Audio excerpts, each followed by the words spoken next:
The Miracle Worker, a few words about a movie that has won two Oscars, one for Anne Bancroft in the leading role, the other for the newcomer. This film was introducing Patty Duke as Helen Keller. Interesting how they established one is in the leading role while the other is a supporting role. I was thinking that both have the same importance, maybe with an edge for Helen Keller, a famous figure in America, probably around the world since I have heard of her, but still, I must say I'm more attuned to things American. So for others, this could be an unknown entity. Helen Keller, a woman who, for instance, said something at one point, so that I also came upon this quote.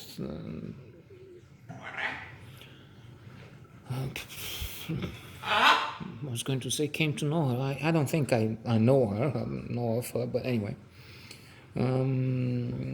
She said something along these lines. She was amazed that people can go into the woods in nature and live life, I would say. It's implied somewhere there, or maybe even said, without feeling an ecstasy, the exaltation of life, of seeing, of being amazed by all this.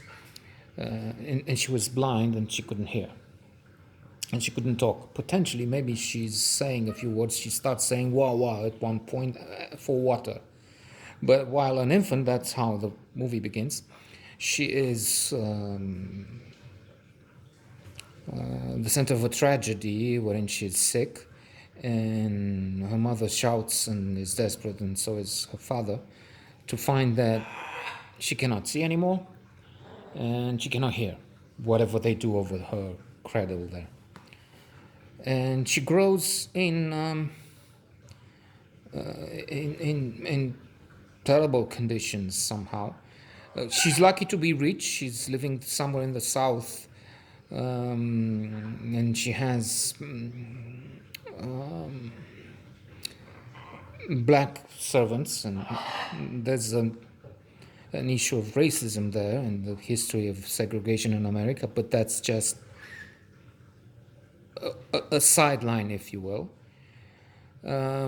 So she is cared for, but her parents not knowing what to do with her, first of all, and then thinking she has any way to cope with this tragedy, with this trauma, every minute, every second of her life, so let her be. And thus she is wrecking the place. She is allowed to eat from the plates and do whatever she can and she would. So she's like a wild animal. It makes sense because as parents observe, and they would say to Anne Sullivan when she comes, there's nothing the poor child can be taught and nothing to do. There are accidents, there's violence at times, there's a danger for an infant because they have another baby. Also, she has a step brother and an infant sibling. So there was an alert on the phone. I'm sorry, that's why I did that. And I was trying to see if we have to get out. So it's terrible, and they contemplate the idea of putting her into an asylum because they don't know what to do. And as father, captain as they call, says she would be threatening the life of someone else, the infant, who is in a cradle, and is overthrown at one point by the erratic girl who doesn't see, doesn't hear. So they argue over this, but mother has read about this place and they call, and Anne Bancroft, aka Anne Sullivan, comes in. She has been in that school. She has suffered terrible experiences. She tells the family at one point. that she lived in a place with what an asylum meant at that point.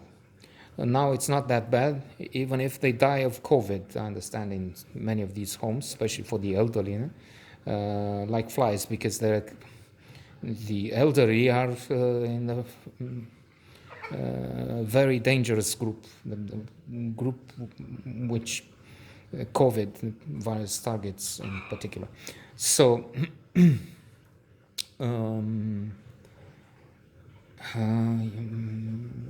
she says she was with 50 and 40 died, and they allowed them there. And there were women that abused the others, abused the other women, especially the young. And it was terrible. It was filthy, extremely unsafe. It was hell on earth. But it made her stronger. That's the point. Now, she's beginning to teach, Helen Keller, who knows nothing at that stage. What is she, 10 maybe? But we must say it is hard to watch because it's such a trauma and a tragedy.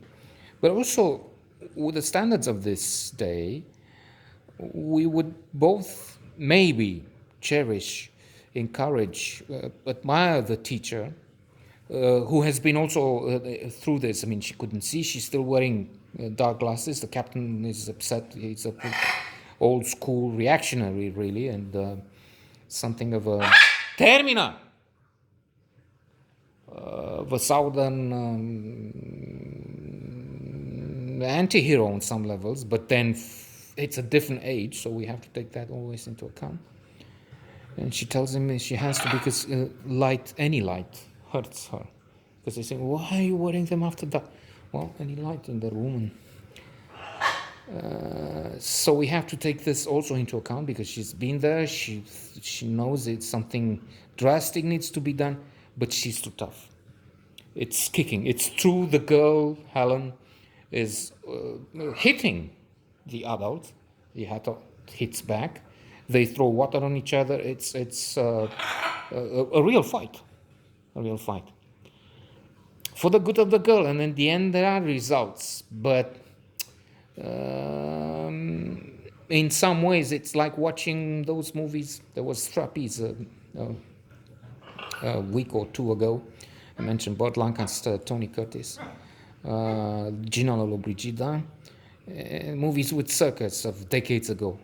Yes, maybe there was something in watching elephants, animals do tricks, but knowing how they came to do that, being pushed, pierced, hurt, tortured by people, there's nothing you can admire on that. So, a difficult to watch movie at times. Extraordinary. It was also nominated for the script and for Best Director, Arthur Penn, if I'm not mistaken. Quite an achievement. It is, by the way, and to end with this, on the New York Times' Best 1,000 Movies Ever Made. And you can see why. But as I said, you're thinking, well, a wild animal and living in the dark, literally and figuratively, knocking her head against doors and eventually ending up in an asylum, termina, for maximum torture, or go through this very tough, very violent, painful process to become an admired figure, because Helen Keller later, after going through this nightmare, she would become a very respected, admired, legendary figure in America, and around the world to some extent.